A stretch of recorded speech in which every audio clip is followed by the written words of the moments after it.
Мен Стамбек Ойнасым, Түркістан қаласы номер 19-шы жалпы орта мектебінің 9-шы сынып оқушысымын. Абайдың 175 жылдық мерейтойына орай өлең сөздің патшасы атты өлеңін сіздердің назарларыңызға ұсынамын.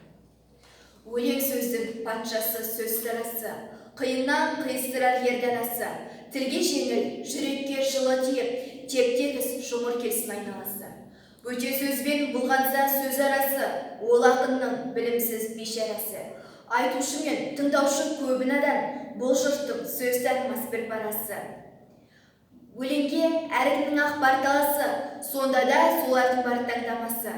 Іші алтын, сырты күміс сөз жақсысын, қазақтың келістірер қай баласы. Бұрынғы ескі бидің тұрсан барлап, мақалдап айтады екен сөз қосарлап. Ақындары ақылсыз надан келіп, көр жерді өлең қыпты жоқтан қармап. Қобызбен домбыралы топта сарнап, мақта өлең айтыпты әркімге арнап. Әр елден өлеңменен қайыр тілеп, кетірген сөз қатырып жұртты шарлап.